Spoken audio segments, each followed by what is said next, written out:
ప్రజల్లో ఆదరణ లేకపోవడం వల్లే ముందస్తుపై ప్రతిపక్షాలు ఆందోళన పడుతున్నాయని హరీష్ రావు అన్నారు. అసెంబ్లీ రద్దు నిర్ణయం ప్రతిపక్షాలకు దిమ్మ తిరిగే నిర్ణయమని ఆయన అన్నారు. టీఆర్ఎస్ ప్రభుత్వం ఇచ్చిన హామీలనే కాదు, ఇవ్వని వాటిని పూర్తి చేసిందని వెల్లడించారు. అభివృద్ధిని అడ్డుకునేందుకు ప్రయత్నిస్తున్న కాంగ్రెస్ ను ప్రజా కోర్టులో నిలబెడతామంటున్న హరీష్ రావుతో మా correspondent Subhash face to face ఇప్పుడు చూద్దాం.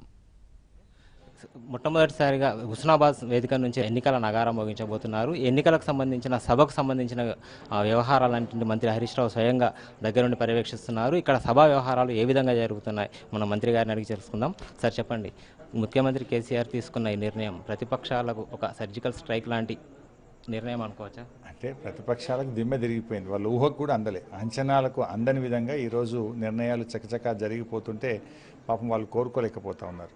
అందుకే మొన్నటి నుంచి ప్రజల్లో వాళ్ళకు పలుకుబడి లేదు కనుక, ప్రజల్లో వాళ్ళకు స్పందన లేదు కనుకనే ముందస్తు ఎందుకు ఇంత తొందరగా ఎన్నికలు పెడుతున్నారని చెప్పి వాళ్ళు ఇలా ఆందోళన పడుతున్నటువంటి పరిస్థితి మనకు చాలా స్పష్టంగా కనబడుతుంది.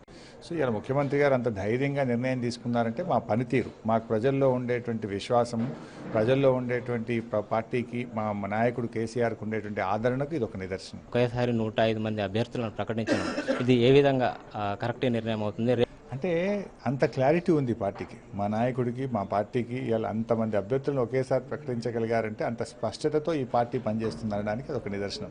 ఒక రాజకీయ పార్టీ అంత ఈజీగా నిర్ణయం తీసుకోగలిగినామంటే మా నాయకులకి ఎంత గ్రిప్పు ఈ పార్టీ మీద ఉంది, ఎంత అవగాహన ఉంది, ప్రజల్లో ఎంత పలుకుబడి ఉంది, ఎంత ధైర్యం ఈ పార్టీకి మా నాయకుడికి ఉందనడానికి అది ఒక నిదర్శనం.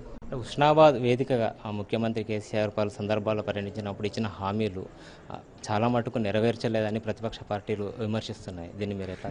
ప్రతిపక్షాలు అంతకుమించి ఇంకేమంటారు?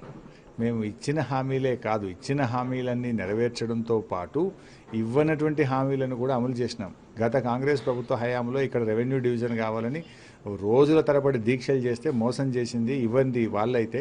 ఇలా రెవెన్యూ డివిజన్ను, డిఎస్పీ ఆఫీస్ను హుస్నాబాద్కు శాంక్షన్ చేశాం. హుస్నాబాద్లో రింగ్ రోడ్ ఏర్పాటు చేశాం, ఆసుపత్రిని ఆధునీకరించాం, ఎల్లమ్మ చెరువును చేశాం, మా మహాసముద్రం గండి 30 ఏళ్ల కలను నిజం చేసి పూర్తి చేశాం. అంతేకాకుండా గౌరవెల్లి గండిపల్లి ప్రాజెక్టు పనులను పెద్ద ఎత్తున 1 టీఎంసీ నుంచి 9 టీఎంసీలకు పెంచి యుద్ధ ప్రాతిపదికన పనులు చేపిస్తూ ఉన్నాం. కాంగ్రెస్ ప్రభుత్వం 8 ఏళ్ల హయాంలో మిడ్మానేర్ను పూర్తి చేయకుండా వదిలేసిపోతే మిడ్మానేర్ వరద కాలువ పనులన్నీ కూడా పూర్తి చేసి ఈ సంవత్సరం కొద్ది వర్షాలు పడ్డా కూడా ఈ హుస్నాబాద్ నియోజకవర్గానికి గ్రావిటీ ద్వారా మిడ్మానేర్కు నీళ్లు ఇవ్వడానికి ఈరోజు సిద్ధంగా ఉన్నటువంటి పరిస్థితి. అసలు కాంగ్రెస్ హయాంలో హుస్నాబాద్కు 40 ఏళ్లలో జరగని పనిని ఈ 4 సంవత్సరాల్లో చేసి చూపించింది టీఆర్ఎస్ ప్రభుత్వం. రైతున జనం కదిలి వస్తున్నారు. ఇది అచ్చంగా హుస్నాబాద్ నియోజకవర్గ సమావేశం. రేత కాంగ్రెస్ ప్రభుత్వం ఎన్నికల మేనిఫెస్టోలో తండాలు గ్రామ పంచాయతీలు చేస్తామని హామీ ఇచ్చి మోసపుచ్చితే ఈరోజు ఈ ప్రభుత్వం హుస్నాబాద్లోని తండాలన్నీ గ్రామ పంచాయతీలుగా చేశారు కనుక మా ఎస్టీ సోదరీమణులు ఎంతో సంతోషంగా ఉన్నారు. అంటే కేసీఆర్కు సంబంధించి ఇకపై రాజకీయ ఉపన్యాసాలే ఉంటాయి అంటే పరుష పదజాలమే రాజకీయ మాటల్లో రాబోతుంది. అంటే ఉత్తమ్ కుమార్ రెడ్డి కూడా ఈరోజు మాట్లాడిన విధానం కాస్త డిఫరెంట్గా ఉన్నది. సరే, ఏ పదజాలం వస్తుంది ఏమొస్తుంది అన్న దానికంటే మేము బేసిక్గా ఒకటే, ఆనాడు రాష్ట్రాన్ని సాధిస్తామని చెప్పినాం, తెలంగాణ రాష్ట్రాన్ని సాధించాం. 4 ఏళ్లలో మా ప్రభుత్వం, మా పార్టీ చేసినటువంటి పనులను వివరిస్తాం.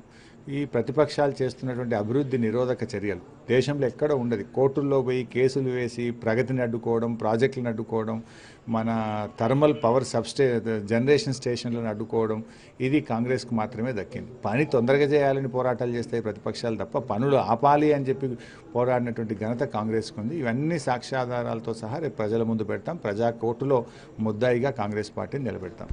2:30 ప్రాంతంలో ముఖ్యమంత్రి గారు ఈ హుస్నాబాద్ పట్టణాన్ని చేరుకుంటారు. సాయంత్రం 4:30-5 లోపుగా మా యొక్క సభ ముగుస్తుంది. ఏదైనా ఈ మీటింగ్ డే టైమే జరపాలని అనుకున్నాం. గత ఎన్నికల సమయంలో కూడా ముఖ్యమంత్రి గారు తన తొలి ప్రచారాన్ని హుస్నాబాద్ నుంచే ప్రారంభించారు. ఇప్పుడు కూడా ఈ దఫా కూడా హుస్నాబాద్ నుంచే ప్రారంభించబోతుంది. ఇక్కడ కోనాయిపల్లికి వెళ్తారని అంటున్నారు, వెళ్ళే అవకాశం ఏమన్నా ఉన్నదా? ఎన్నికల నామినేషన్ సందర్భంగా జనరల్గా ముఖ్యమంత్రి గారు కోనాయిపల్లికి వెళ్ళేటువంటి ఆనవాయితీ ఉంది. ఎప్పుడు కూడా వారు అదే పాటిస్తారు. Thank you.